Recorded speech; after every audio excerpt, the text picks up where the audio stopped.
एक छोटे से गांव में कुमार सोहन रहता था। वो मिट्टी के बर्तन व खिलौने बनाया करता था और उसे शहर जाकर बेचा करता था। कभी कभी उसके 2-4 खिलौने बिकते तो कभी वो भी नहीं। जैसे तैसे उसका गुजारा चल रहा था।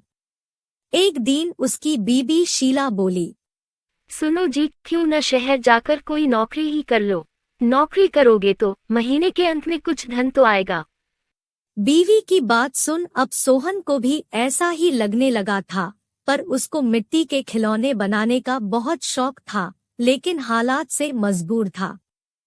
बात तो तुम सही कह रही हो, पर कैसे उस हुनर को छोड़ दूं, जिसका नमक हम लोग अब तक खाते आए हैं।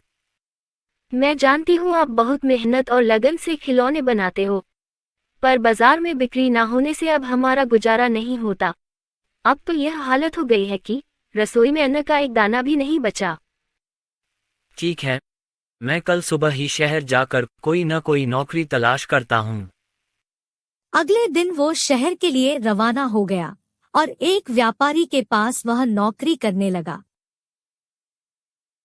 सोहन वहां नौकरी करता तो जरूर था, पर उसका मन अभी भी अपने चाक और मिट्टी के खिलौनों में ही रहता था। समय बीतता गया। एक दिन शहर में जहां वह काम करता था, उस मालिक के घर पर उसके बेटे निखिल का जन्मदिन था। सब महंगे महंगे तोहफे लेकर आए। सोहन ने सोचा, क्यों ना मैं मिट्टी का खिलौना बनाऊं और बच्चे के लिए लेकर जाऊं। वैसे भी हम गरीबों का तोहफा कौन देखता है।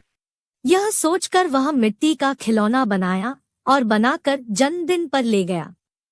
जब दावत खत्म हुई तो निखिल की नजर उस मिट्टी के खिलौने पर पड़ी। उसे वो हाथ में उठा लिया और खुश होकर और भी बच्चों को दिखाने लगा। खिलौना सभी बच्चों को बहुत पसंद आया और जिद करने लगे कि उनको भी वैसा ही खिलौना चाहिए। यह सब देख सभी मेहमान एक दूसरे की तरफ देखने लगे और एक ही बात पूछने लगे, अरे वाह, इतना शानदार तोहफा कौन लाया है?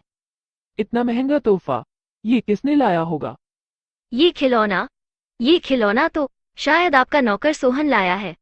इतना सुनते ही सब हैरान हो गए। सभी एक दूसरे का चेहरा देखने लगे। तभी मालिक बोला, सोहन सोहन तो बहुत गरीब है, इतना महंगा खिलौना कहाँ से ला सकता है?